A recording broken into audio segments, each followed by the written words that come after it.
I find myself waking up several times every night with significant physical pain. Um, I welcome the pain, as you have said in the teaching, to welcome everything, say yes to life. I try not to want it to be any different than the way it is. I eventually go back to sleep, and then a few hours later, it starts all over again. It's a medical issue. I'm not an expert on this. Mhm. Have you tried all the possibility to alleviate it or to eliminate it? I believe I have, Francis, and I think right now what I'm trying to work on is my attitude toward it, because it is there. I am working on it. I have a lot of different um, activities going on to alleviate it. But right now, I'm trying to change my mental position toward this pain. It's not, for example, you say if you have a strong um, emotion and you realize the emotion is coming from your ego, you can stop it and not get on the plane. uh, and Physic, meanwhile, phys- Physical pain is different, it's really and different then. it's Okay. very different. So physical pain, depending on the intensity, is a cry for help, or sometimes a scream for help. So we need to take.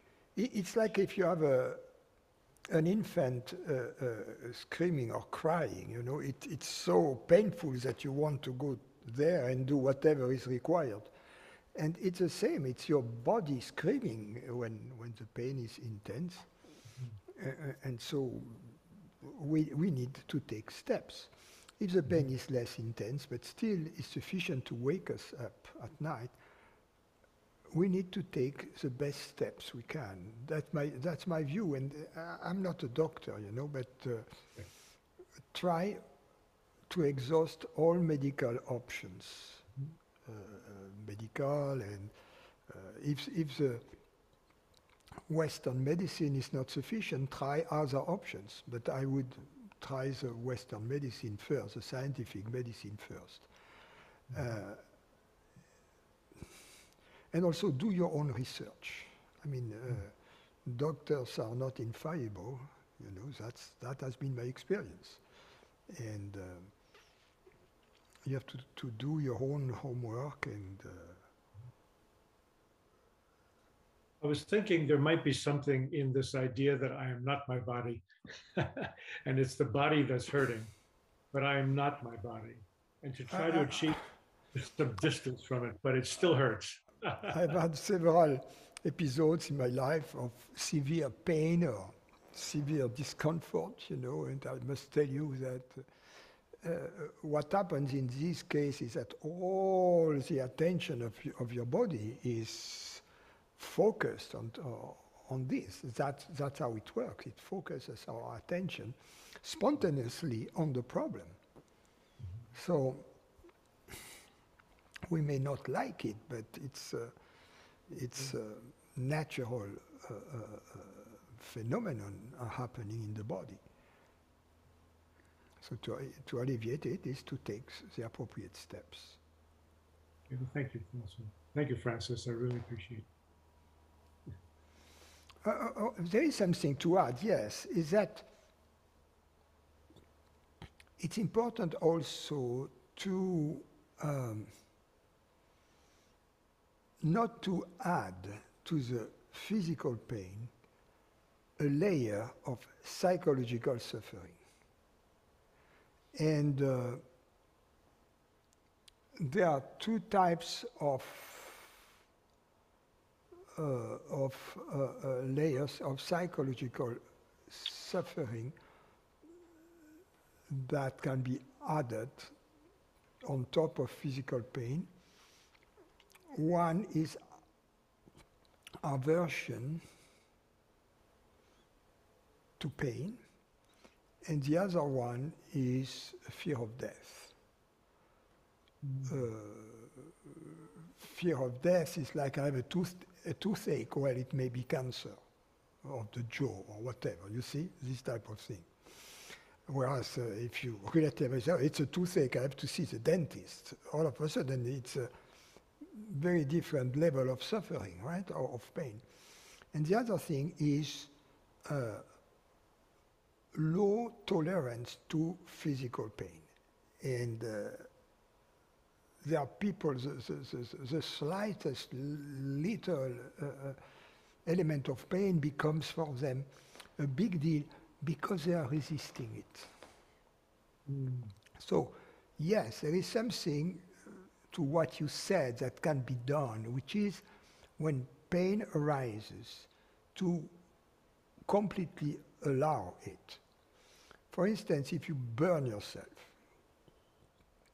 and I've observed that if you burn yourself, if you don't resist the pain, if you accept the pain completely, it lasts much, much less. Because it's a kind of, the way I look at it, it's a kind of 911 call that originates for this part of the body which has been injured. And it calls for, it's like a 911 call, and then the paramedics come, the police comes, the fire brigade comes, to assist.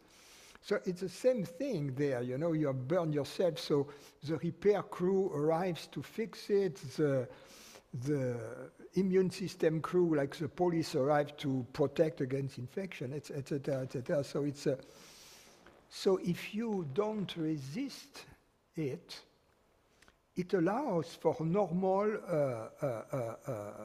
transportation of the help to the place of the accident. But that's about it, But well, thank you. Yes. Good afternoon, Francis. Hi, Ivan.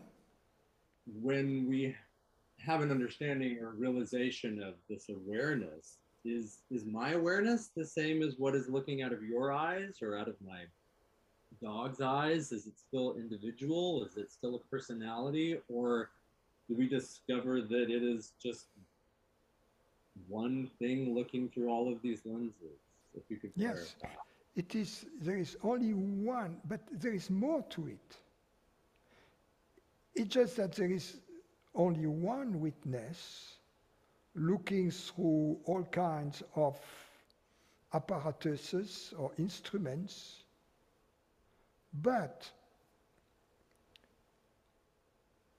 as it looks, it creates both the instruments through which it contemplates, but also that which it contemplates.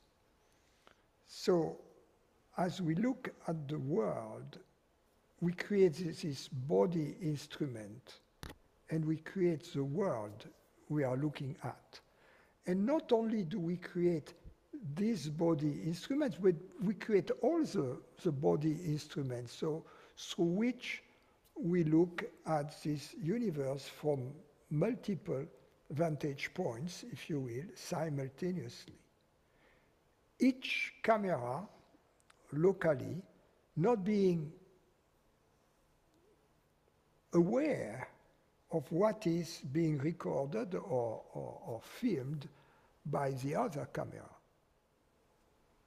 But one single, I don't know, movie director or whatever, in fact,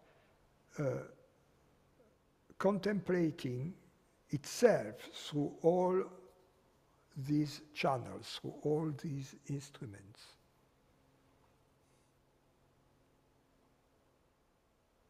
And that doesn't imply that there is something such as God's mind, if you will. If we keep this analogy going further, it doesn't imply that somewhere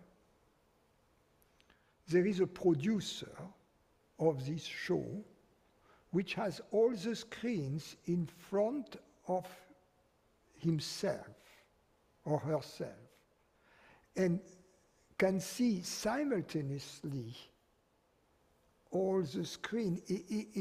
There is not, in other words, there is not such, if in this analogy, the movie, the screen through which we see the movie represents the mind.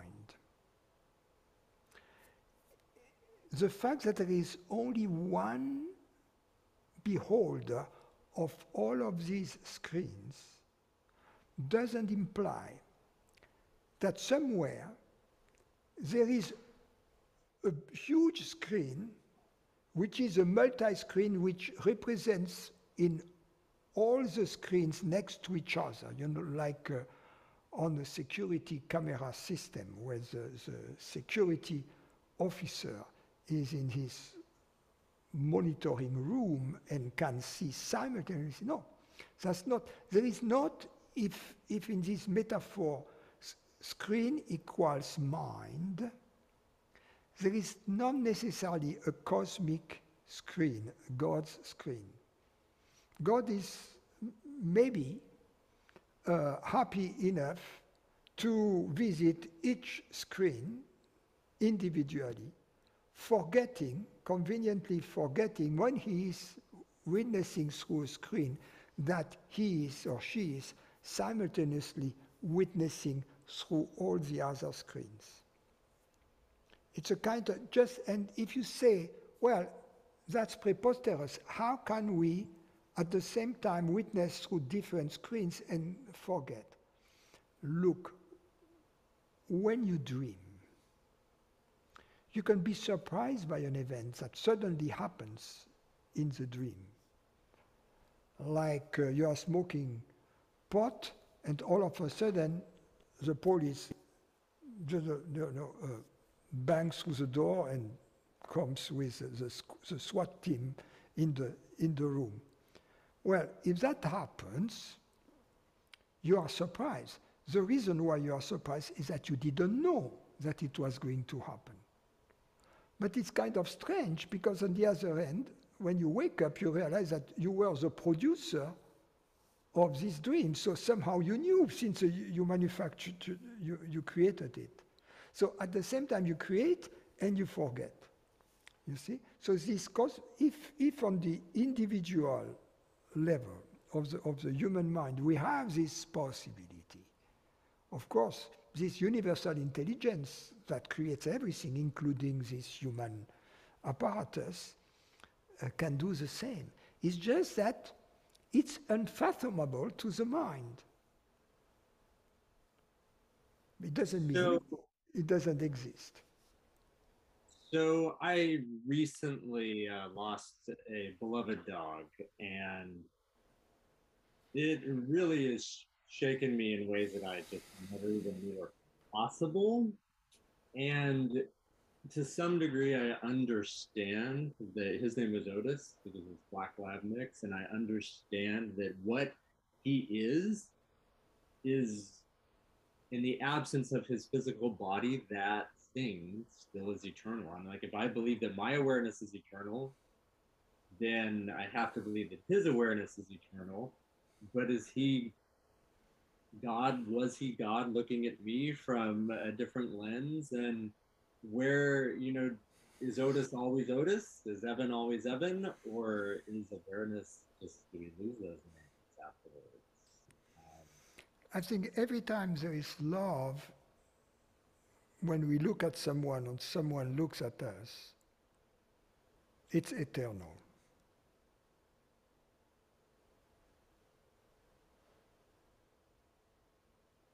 It's in a different realm. We simultaneously live in two places, a place of eternity and a place of temporality. Just as when we dream, we live in two places. Our body is in the bed, our mind is somewhere else, right?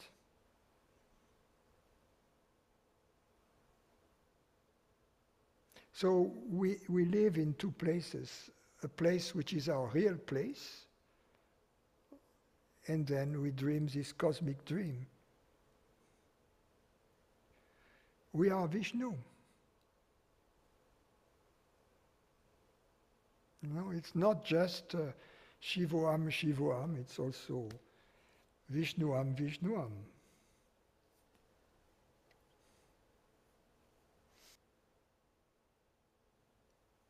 Thank you, friend. Where do you live? Athens, Georgia.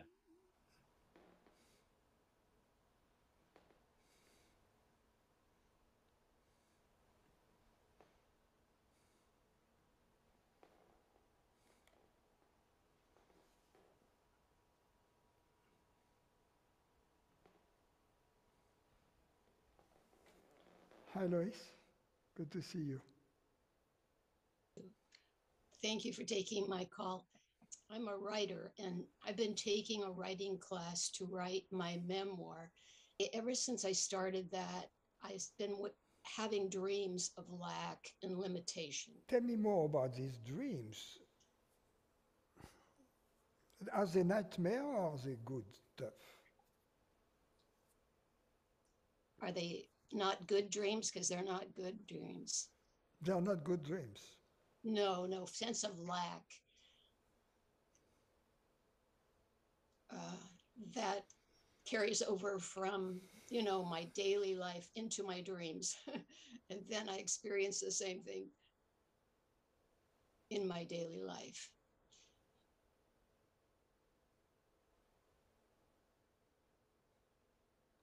I know you write about it in your book. I was reading something about how the dream at night is totally the mind, but isn't the dream during the day the same thing, the mind? Yes, in a sense, yes. In relation to the absolute reality, this waking, the objects of the waking state are the objects of a cosmic dream. And the night dream is like a dream appearing in a dream. So it's a double illusion. It's an illusion within an illusion. So, but ultimately, in relation to reality, a double illusion is just an illusion, right? It's like the number 1 square is still the number 1, right? It's called idempotent. So the square of an illusion is just an illusion.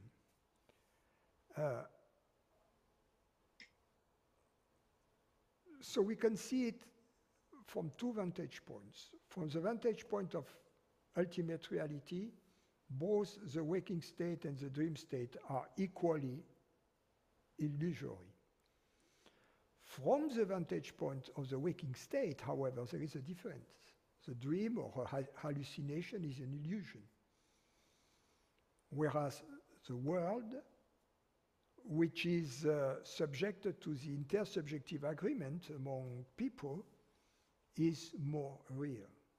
So we have the choice depending on the vantage point from which we speak.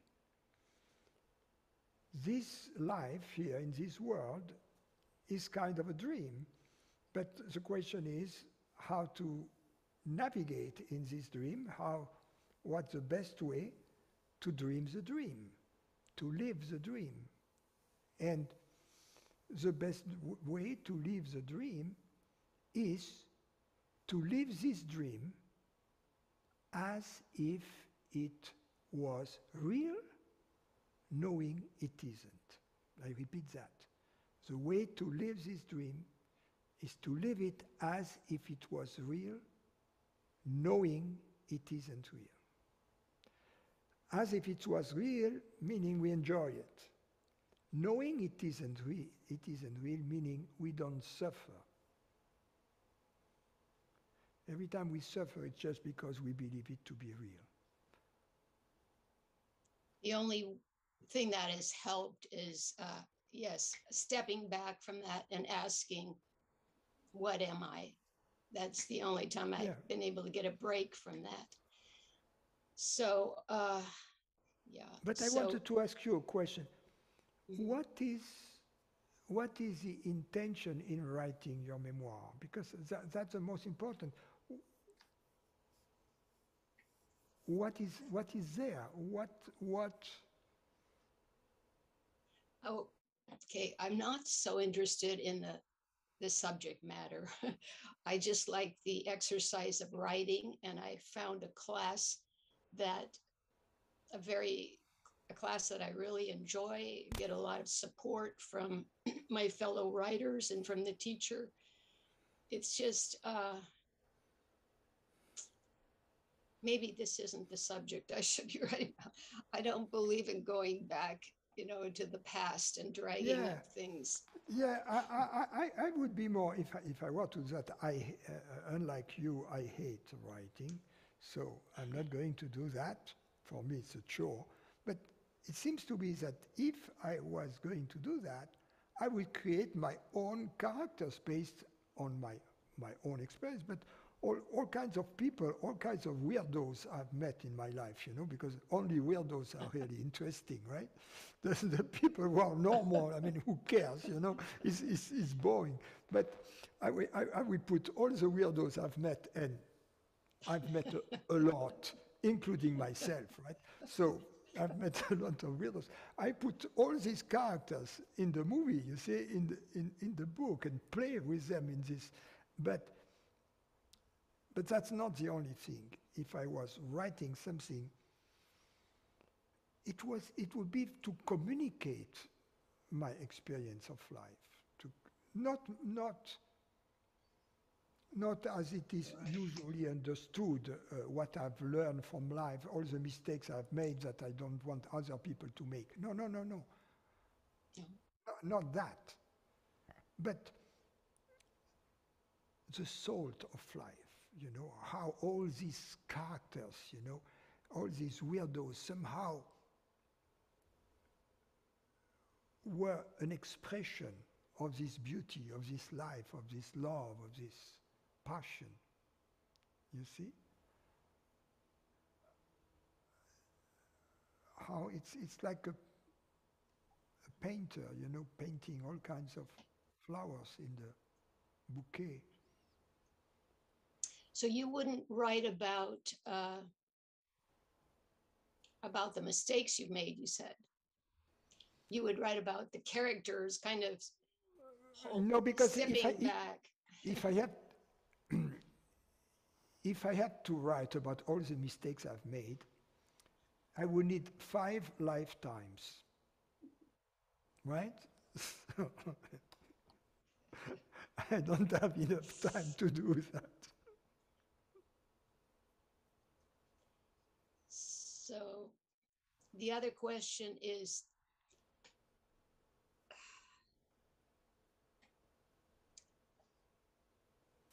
do we ever get tired of this game of going in and out of reality? And then what? Say that again. So do we ever get tired of this going in and out of reality? That's the whole game. Do we get tired of that game? And then what happens? Can we really go out of this reality? Can we go out of ourselves? No, we can't. But we can take, how can I say, we can dream that we go out of this reality. It's a trip. We can take a trip through our imagination that we go out of this reality, that we are something else than that which we truly are. But I feel like we do go out of reality. Well, we actually don't, but... We don't, right? Yeah. Okay. Yeah. Okay. But when we Yes, feel that we go out of reality, it means that at that moment we are playing the game of going out of reality, which is only a game because we can never go out of reality. Okay. Yeah, I get that. All right. Okay? Okay. Thank you.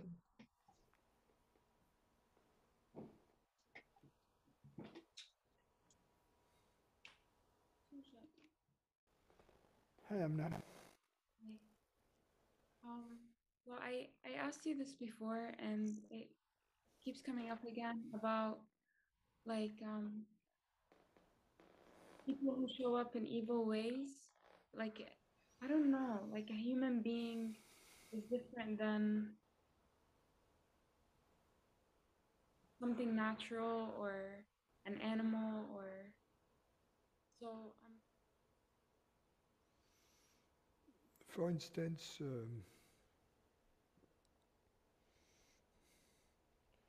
I mean, you see a human being as different from an animal. Of course, it has a shape which is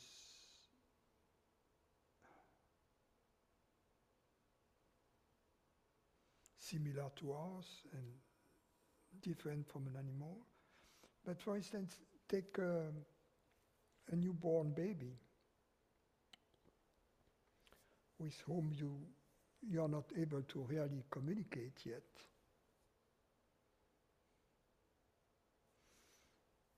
You seem to have more intelligent communication with a dog, because if you tell the dog sit, the dog will sit. If you call the dog, it will come. So you communicate more with the dog than with a newborn baby, unless you are the mother, then it's a different type of communication. But and then you start communicating with the child, right? At some point it recognizes your face, starts smiling at you.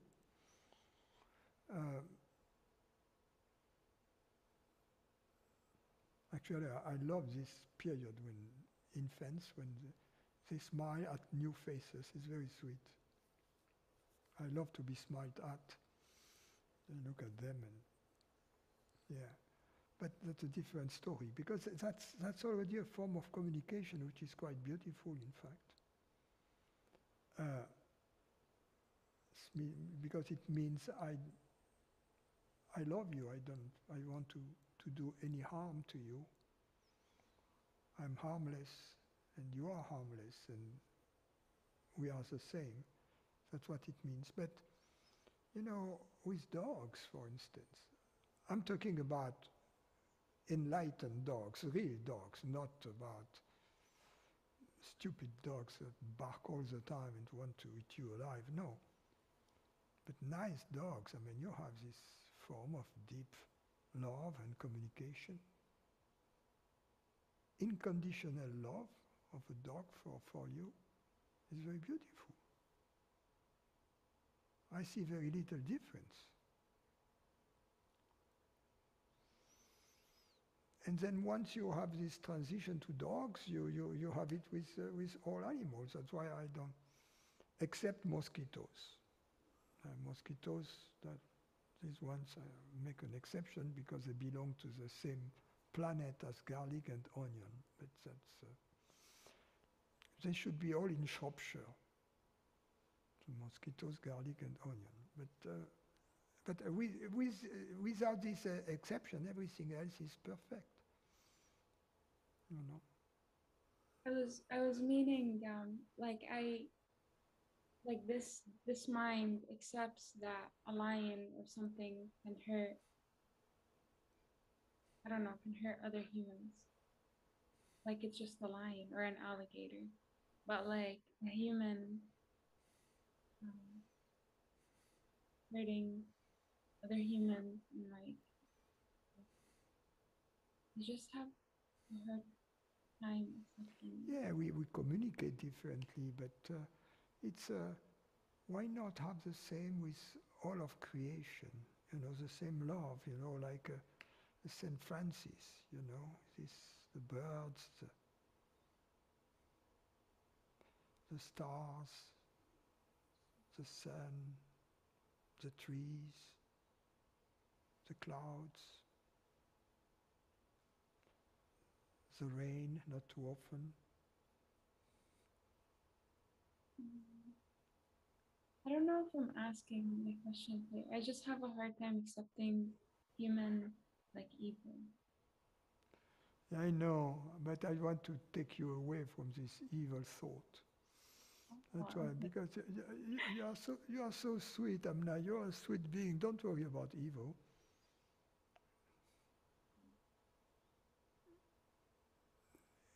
God created evil. I don't like it. Let God take care of the evil it created.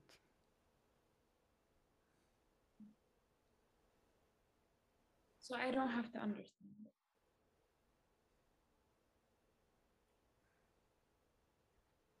Worry about yourself, and actually, if you worry about yourself, there is nothing to worry about yourself. You're a beautiful being. Just don't worry about evil. Let the police take care of evil people. It's not your job.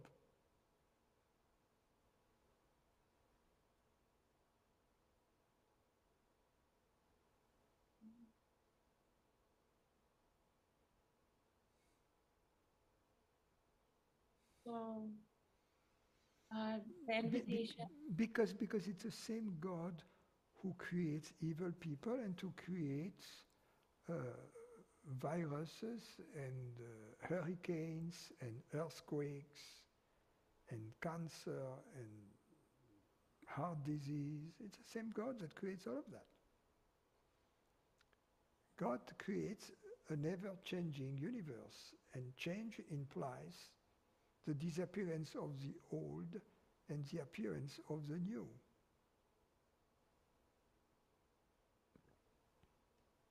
And there's intelligence? I don't know. Is there like intelligence and kindness behind it all? Yes. I don't see it. We fail to see it, but if you look at your life, everything that has happened in your life, even that which at the time you believe to be bad, ultimately has taken you to the path. We have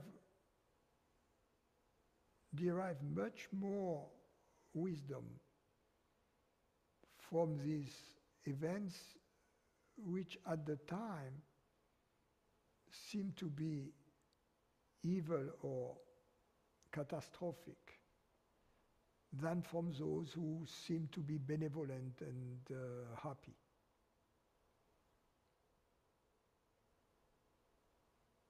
That's the yoga of life.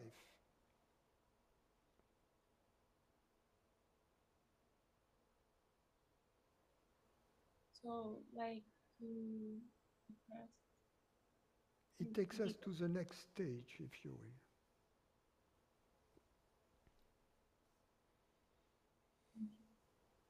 Good to see you. Don't worry. Yes, Anna, hi. I can realize that it is not about concentration of the attention. It's more about relaxation. If yes, if we can explain it this way. But your advice on this?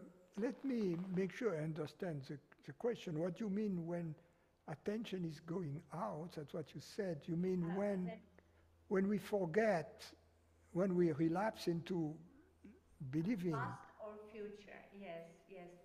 When we are not at the moment in 100%, if I can say it. Yes, but look, even we can be planning for the future and at the same time be very happy and be in the moment itself. You see, so it is not that we that we should never think about the past or the future like streng verboten. No, not something like that. It's more than the kind of thoughts about the past or about the future that are detrimental to peace and happiness are the ones in which we believe to be a separate entity, living in the past, living or having lived in the having lived in the past, or which is going to live in the future. This is the only problem. It's not really the past or the future for practical planning, right? Or for celebratory purposes. In other words, a truth lover can very well be a historian professionally and live most of their life in the past, right? And be very happy because they are not projecting themselves as a separate individual in the past. Yes, okay. Yes. Right? So that's what it is about. So now if the question is, when I relapse into the belief to be a separate person, and as a result, as a separate person, I can only exist in the past or in the future because I have no present existence. There is not enough room in the now for a separate person in addition to whatever is happening. Whatever is happening in the now, there is no room for a separate person. So the separate person exists only in relation to the past and to the future. When I become aware that I was again believing to be a separate awareness or limited awareness, at that moment I'm already free from this belief. So there is really nothing I have to do, nothing I have to undertake, because if, for instance, I realize, I was in ignorance, at that moment I have to know I'm no longer in ignorance. There is nothing to do. But if the thought comes to me, how can I make sure in the future that this doesn't happen again to me? Then I'm cooked. Because in this thought there is a me to whom it may happen again in the future, right? And I am forgetting at that moment that ignorance is a choice I make. Because there is no evidence that I am such a separate consciousness. So if there is a separate me to whom it may happen, it means I am already cooked.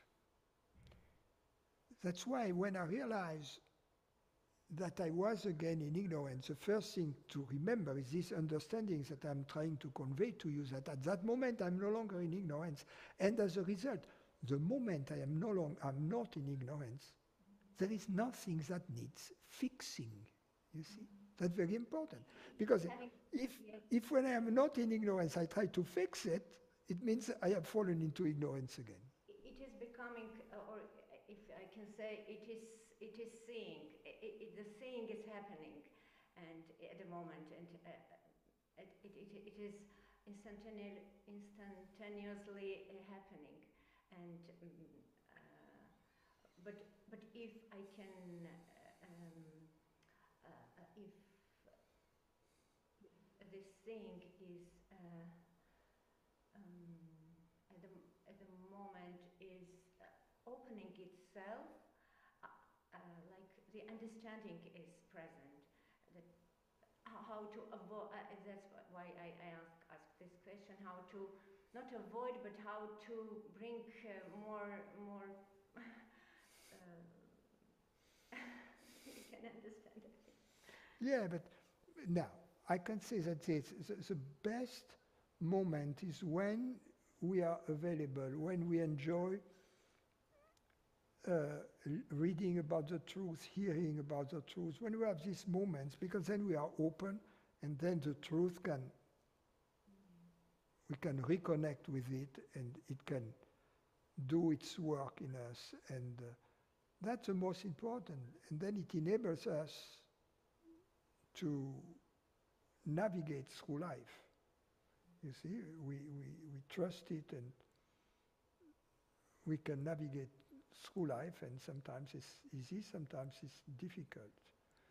But the truth is our guide, our compass.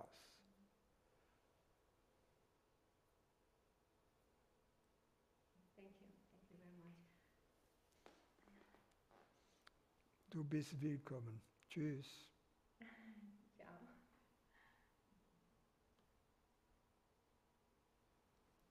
In my life, there have been numerous times when dreams have been incredibly instructive, have like totally turned my life around, so that I have experienced it like, you know, the universal guru showing up to me in my dream and teaching me and guiding me. I think God has so many different ways to teach, right? There are many cases people have come to me and says, well, you appeared in my dream. So they were assuming that I was seeing them, but no. But I could understand that's that which happened. And you know, there is this, certainly the greatest mathematician of the 20th century, his name is Grotendieck. Grotendieck. He was not only a mathematician, he was some kind of a mystic. He's written books, 2 books, which are not published, but which were available on the internet, and which are on a philosophical nature, and in fact almost mystic books. He was not into non-duality. Had he known non-duality, I'm quite certain he would have. But he was receiving the teaching through the dreams. And he went, and he would say that all the dreams, without exceptions, were teachings, that we just didn't know how to interpret them. Now, what is possible is that for someone like him, who will take all dreams as teaching, then they will become teaching. You see what I mean? But it's quite beautiful. I'm just mentioning it for those who are interested, especially those who are into mathematics.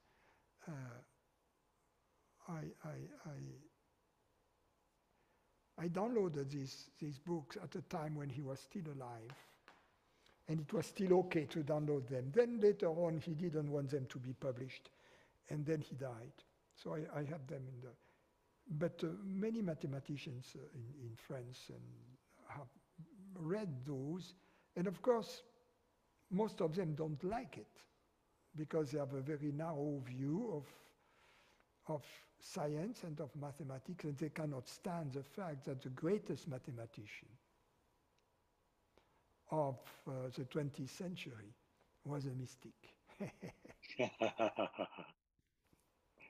Nice.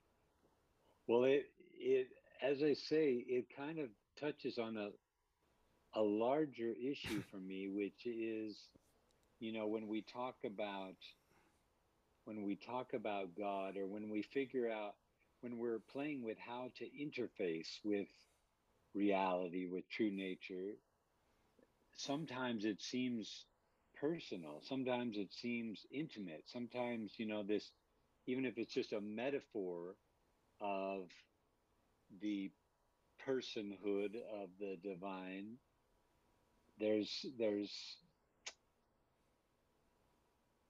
I mean, I don't know, I guess they're just sort of like different portals or different access points to try to touch that reality. But it's interesting that we sometimes perhaps just poetically want to personify that or experience it as a relationship that has these kind of emotional dimensions to it, you know. And other Absolutely. times it seems more impersonal or something. Look at you know, Rumi and other poets, or even Shankaracharya. Shankara was, of course, an Advaitin, a Jnanin, but he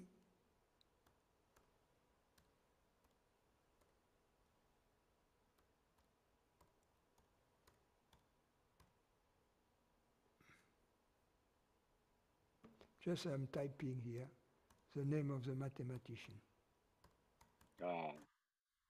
I think the first name is Alexander. I'm not sure.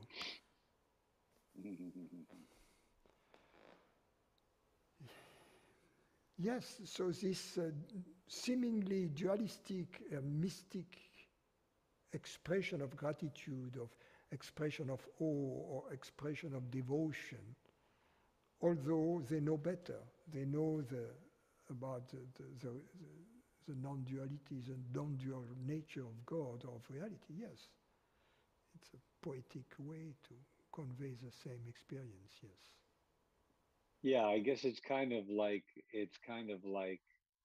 what you were saying about, you know, engaging as if it was real while knowing that it isn't. It's sort of like not in the same way that we don't believe in ourselves as a separate entity. We don't believe in God as a separate entity, but sometimes that's the poetry of our heart in the moment.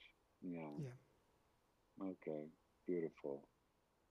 Thank you. Perhaps the moment we take all dreams as being angels from God, you know, then it will be the case, you see?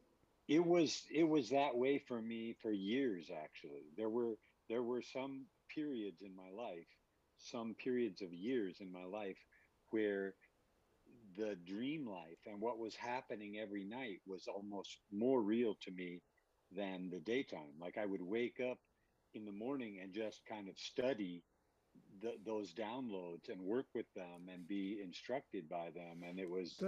That's like Grotendieck. Grotendieck does the same in the Semaine et Récolte, which is one of the books. Let me type it here. It was amazing. And you know, Jung is also a student of the dream in that way and such. But it's funny, other times now I don't remember dreams very often, only once in a while. But there were periods of time when it was just like major downloads needed to come through in that form. So yeah, cool. Thank you.